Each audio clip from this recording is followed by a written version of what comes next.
All right, let's talk about World Cup ticket prices. Everyone has been speaking about. Is he Rio Ferdinand on this, by the way? You mean man of the people? Man of the people. Man of the people. Mr. Rio Ferdinand, when he was quizzed about the World Cup prices, I'm from Peckham, a man of the people. This is the World Cup. This is at the 2022 World Cup in Qatar. Group stage fixtures all had set prices of £68.50, £156.40, or £219. World Cup final ticket prices, and look, this is a conversation that we're going to go back and forth with, I know, because I know where you're going to go with it. Supporter value tier, £3,119. Supporter standard tier, £4,162. Supporter premium tier, World Cup final ticket price, £6,615. £3,200 per minute of the match.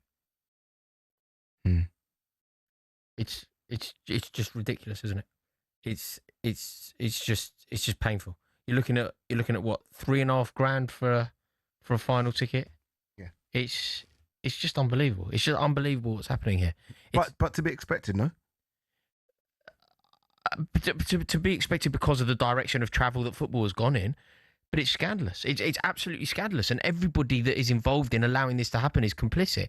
It's a disgrace what's happening, and the fact that Keir Starmer, who is our Prime Minister, has opted out of being part of a campaign to stop this is absolutely disgusting. Like, I'm not making it political. I don't talk about politics, but this is sport. Surely somebody with a bit of power needs to back up football fans here. Football fans are, 1 million people a week travel to support their football team.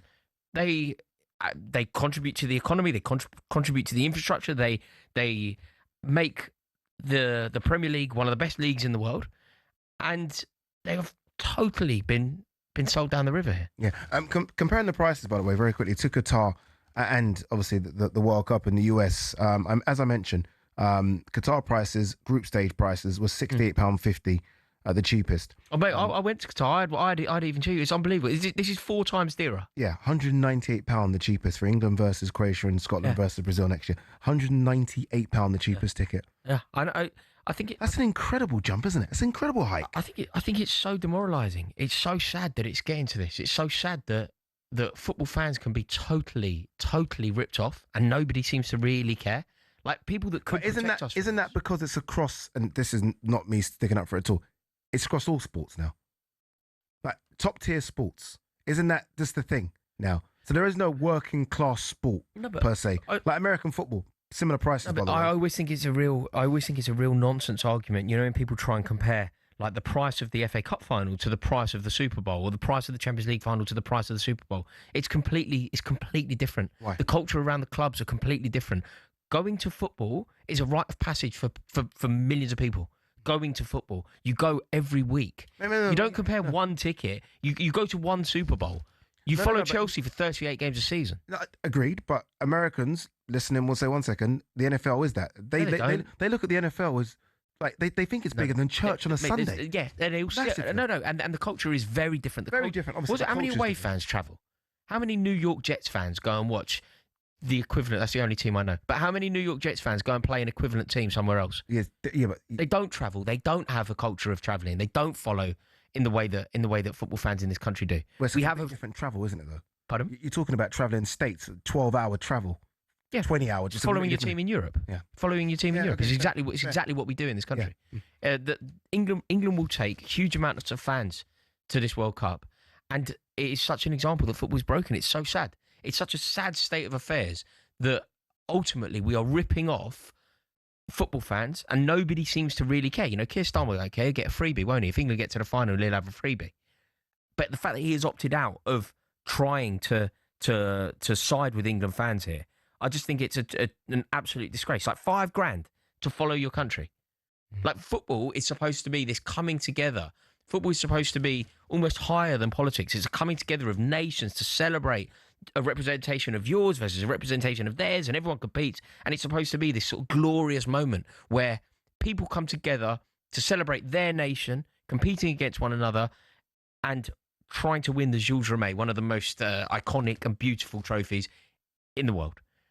And it's become this almost capitalist capitalist venture now where we try and extract and squeeze football fans for every single penny. In some of these big games, and look, we've been lucky enough to have been at some of these big games, there seems to be more people in suits than there are football fans. Yeah. It seems to be more corporate. Yeah, it seems to be loyal more football fans, yeah. let's face it, loyal football fans, the true essence of the game have been totally and utterly sold down the river. Yeah. Like actual football fans. And do you know what? Like, we'll be all right, Ed. Like, the sad thing is, you will be all right and possibly get a ticket if you want one. I will possibly be all right and get a football ticket if I need one. But when I went to the World Cup in Brazil, I saved up. I quit a job.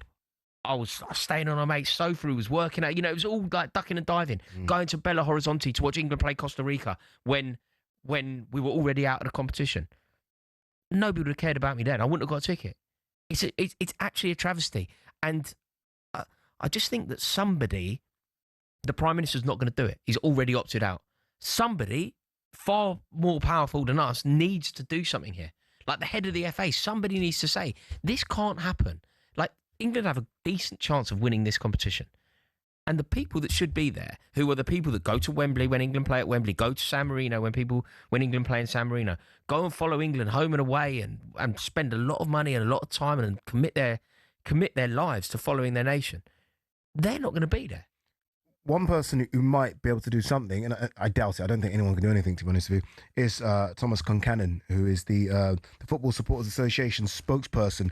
This is what he said about the ticket prices for the FIFA World Cup. We knew the prices were going to be high. I really didn't see them being this high. That price for the final in particular, which England fans are used to paying in advance, just in case we get there, is absolutely astonishing.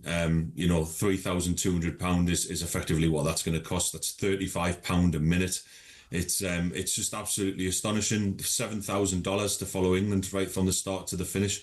They didn't need to do this. They could have looked after the participating nations, even though they're not looking after general admission and selling the prices to the American market as they wish.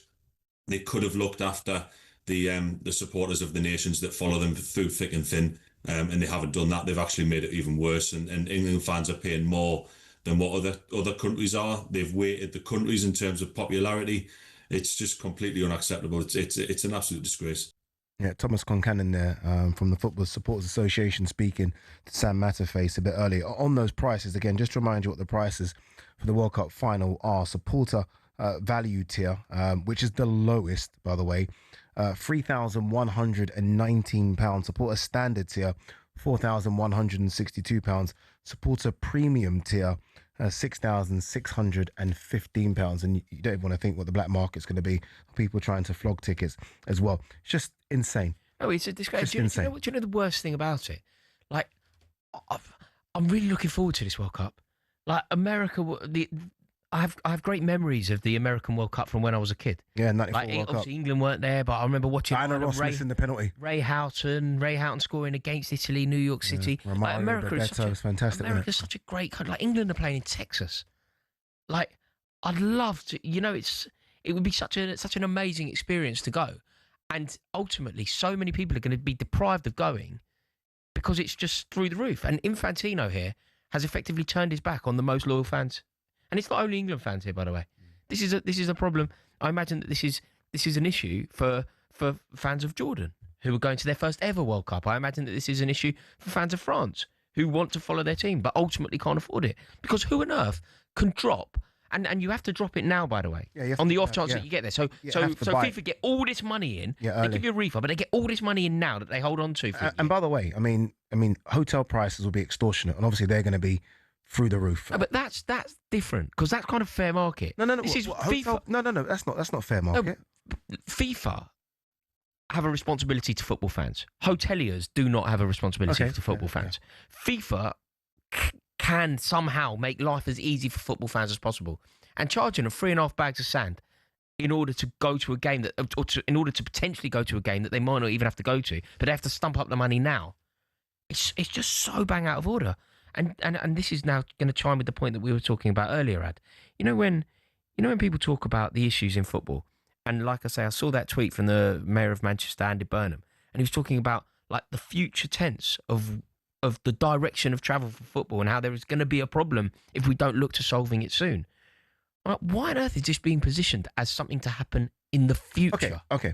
if I were to ask you, and obviously, look, this is, is people way beyond our pay grade. How would you solve the issue? What can be done when the clubs are owned by venture capitalists, businessmen from out of the country who have no direct connection with the club? Remember, it's the government. But people say they don't want government involved in football. I've heard that numerous times, that they don't want government involved in football. Yeah, ultimately you don't want that, but it's a lesser of two evils. I think that you need restriction. You need restriction. These are institutions that need to be protected. And this is when we're talking about the Premier League. And, we've done it before. You think, like, away ticket prices cost 30 quid. They cost 30 quid because of the brilliant work done by the Football Supporters Federation and people such as Robbo, who's at the Spirit of Shankly. Yeah, Gareth Robbo. Fighting for football fans. It's very important that someone takes up that fight. But ultimately, nobody seems particularly bothered. And there's no way Infantino's going to do it. No, you are correct.